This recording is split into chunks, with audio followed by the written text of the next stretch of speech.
the right is known as Ramneberg, or the Hill of the Ravens.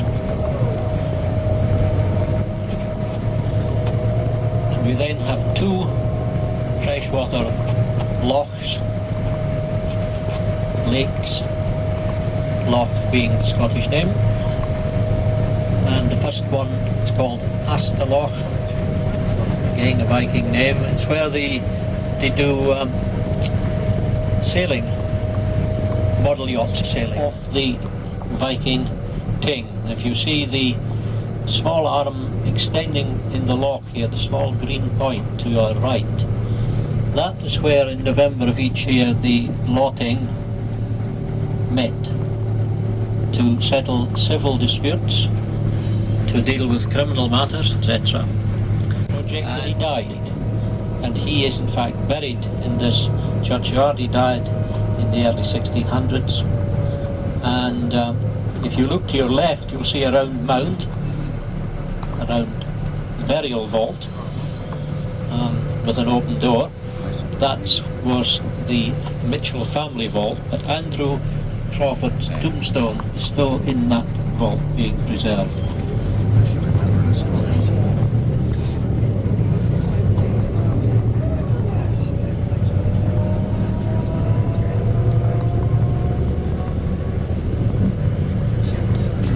Pressgang, many of them came back to Shetland, and this land on our right was divided for servicemen coming back from the war, so that they had at least a patch of land on which they could obtain some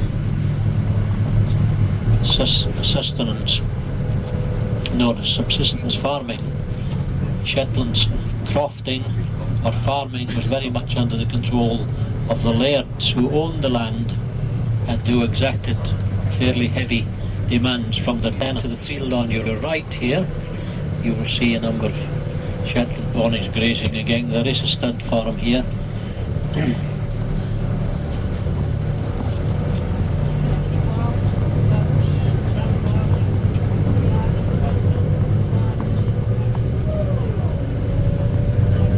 Now the ponies all belong to some. I've been asked the question whether there are any wild ponies, but no, they're mainly the property of some rearer who wants to produce them for sale usually, although they don't fetch all that high prices. Depends on the colours. Certain colours do fetch high prices.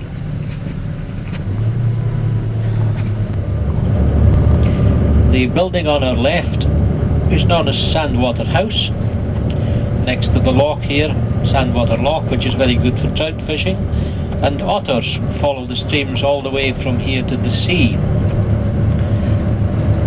This particular building was a coaching inn at one time, which was a halfway house between Lerwick and Hillswick, which is one of the villages far north and west in the mainland of Shetland. It was a rest where people could rest both themselves and their ponies, and they could stay overnight, and they used to have livestock sales here in the parks in the area. This is about as far away as you can get from the sea, this particular area. It's about 3 miles from the sea, and that's about as far away as you will get from the sea in Shetland. You're very seldom out of sight of either the North Sea or the Atlantic Ocean. And there are 3 ranges of hills which run north and south here. This was one time a glacial river, David Black, and in the 1830s he cleared this whole valley of people in order to make way for sheep. And from the clearances that took place, he used the stone from these buildings that the people had occupied, the small craft houses, to build houses. Off here now. Our next stop is at the Shetland Jewellery. There's a small jewellery manufacturing business operated from Weasel here. Now this is a very good example of a voe. I mentioned to you that a voe or a vogue, this is the Nordic name, is a long narrow inlet of water, and here we have it on our right. This is Weasdale Voe, very long narrow voe.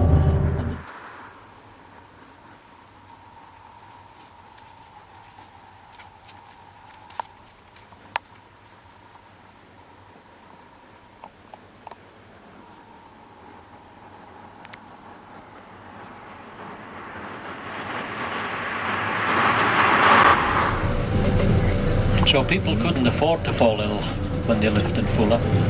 There was a district nurse on the island, probably still is, but no doctors.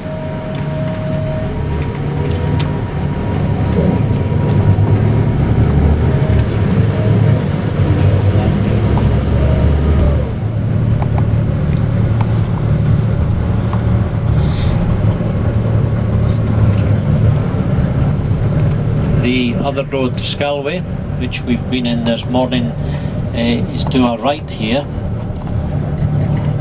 That's known as the North Road. We came out the South Road, and we're now returning to Lerwick by veering left here, climbing the hill. It takes some time to produce the finished product because it depends on the weather, obviously.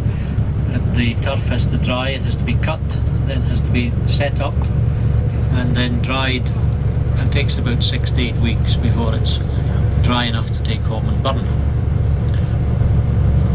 Nice brown colours. That's the ones that fetch the high prices. It's the light brown ones. There's a few down over the edge here on the left hand side.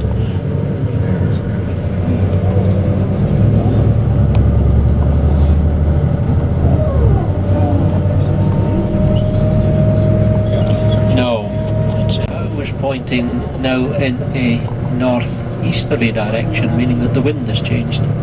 The building on your left with the flagpole is the birthplace of a famous Shetlander called Sir Arthur Anderson. He was knighted for his services. He was an MP for Shetland and Orkney for a number of years. So we have fond memories of